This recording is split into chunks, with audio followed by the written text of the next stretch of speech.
All right. So you wanted to talk about the exciting new Wild Wild West version of college football, Yeah, the crazy transfer just portal. complaining about it. Um, so so Lane Kiffin was he was quoted in an article, I think in local Mississippi newspaper or something, and he's just basically saying, yeah, like you were saying, he's saying it's like the Wild Wild West, where kids are just basically going wherever they can get the best NIL deal. Which to that I say, yeah, shouldn't they? Like I don't understand. It's their career. Like, what's the problem? Yeah. Why do we have such a problem with this? These Yeah, are it's they're saying it's unregulated and whatever else. And Lane Kiffin made the point, which I sort of understand, but he made the point that I just hope that these kids, that like if someone promises them something, then when they transfer somewhere that they get what was promised, or when they sign somewhere they get what was promised. Which I understand that to an extent, but what kind of regulation do you want? You can only make so much money from NIL, because that's not how capitalism works. Like if I was in college and I was famous for some reason, I could make as much money as I wanted off my name, image, and likeness. So why the hell can't college athletes do it? It's their career, And by the way, they're still not even getting a slice of the pie. This isn't the school's money. This is money from boosters or whoever else, somebody outside of the school. So yeah. So there was a kid that I think he's a defensive back, and he was really, he was committed to Florida State, but he changed his mind and decided to go to Jackson State to play for Deion Sanders, right. who's the head coach there. And so everybody went nuts. Oh, well, he got this from blah, blah, blah. And we're really uncomfortable with this.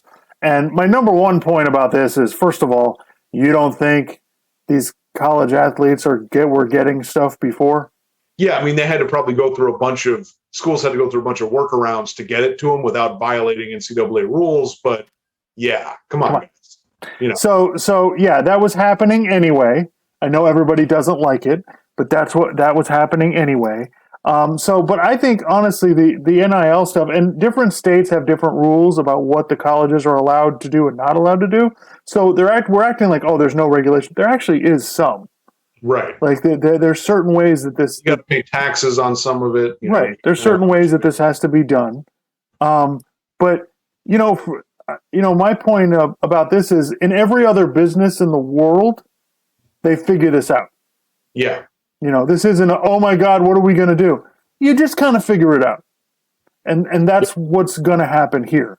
Like, I really don't have a problem with it. I don't have a problem with somebody coming in and providing some guidelines, or some kind of compliance for whatever it is. I don't have a problem with that.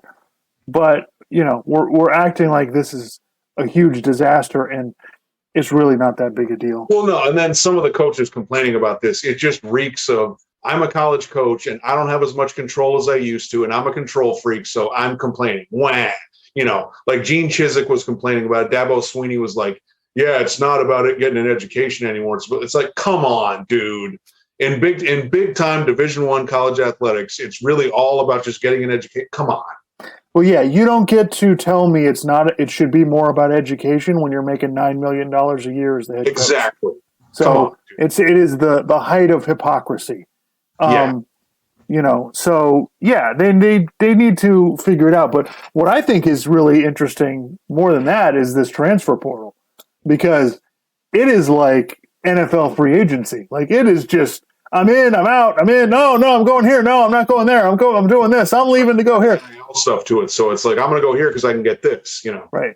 Yeah. It's really incredible. Like, you can completely turn around your program. Like, so Brian Kelly took over LSU, and the guy who started most of the games for them this season, Max Johnson, he transferred to Texas A&M. The other quarterback that they had entered the portal, but then changed his mind and came back. Okay. And then the Bo Nix for Auburn, like he's already graduated, so he's a fifth year. And like, people are forgetting, everybody got an extra year of eligibility because of the COVID year last year. Right. So we're gonna have, I think next year, we're gonna have some players that are playing 6 years of college. Yeah. It's not gonna be a whole lot, but it's gonna be some. So it's just kind of interesting how this works. USC's quarterback entered the transfer portal. So it's just kind of it's nuts. Like you can like make your team out of honestly, you have so many opportunities now to improve your team. Remake your team pretty fast. Yeah. Your team can also completely fall apart real fast. Yeah.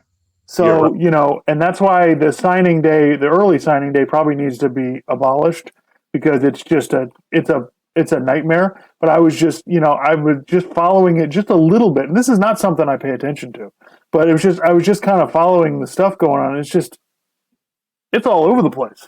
So I will say this, for sports content, it's fabulous. Yeah.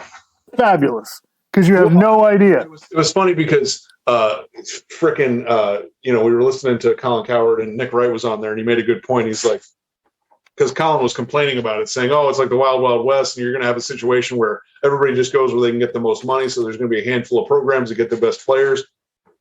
And Nick Wright's like, so you're telling me that there's going to be a handful of schools that get all the best players? You mean like it is now? Like, what the fuck?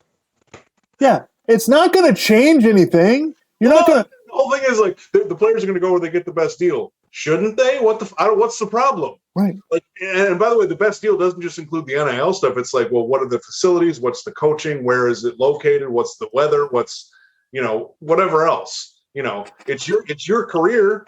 You're going to college. Yep. You should decide where the hell you want to go. Yeah, and listen, 99% of these guys aren't going to the NFL. If I can make $50,000 a year because I go to Oregon, why not? Well, exactly. And the other thing is, like, if you get hurt, I mean, you could be done. So why don't you try to make some money now? Yeah. So the other issue that I thought was kind of that's now coming up now, especially because college football is talking about expanding the playoff. All these players skipping bowl games. So the quarterback for Pittsburgh, he's skipping the bowl game. The running back for Michigan, they're playing against Michigan State, and their running back is skipping the bowl game. So we're just going to have, it's going to be more and more guys now skipping bowl games.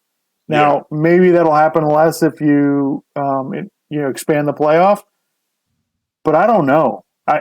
Honestly, I could see a time where players are like, yeah, I don't really care.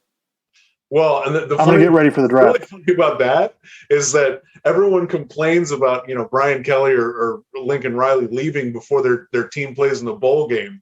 The players don't even give a shit about the bowl games anymore. It's starting to reach that point. So what are we complaining about? Yeah, no, they don't care. They don't care about the bowl games. Like, it's a good argument for, expanding the playoff because, these guys, they're just not interested in it. They don't mean, it doesn't mean anything to them. Now maybe if they got, a cash payout, if they win the game, maybe then, Yeah, maybe that would, But anyway, did you have anything else on? No, I just, I did notice there was a, I mean, we should probably, next week we should probably go through a list of some of the most ridiculous sounding bowl games because I saw there's a Jimmy Kimmel there's something after it bowl game. Yep. Like there's also like a Tony the Tiger, Frosted Flakes, the Tiger, Tony the Tiger or something, but like, what the fuck? Yeah. Yeah. It's pretty insane. They did this thing on the ESPN college football podcast where it's like, how many bowl games can you name in 1 minute? And David Pollack named like 10. Okay. And there's like 40 now. So it's not easy to do.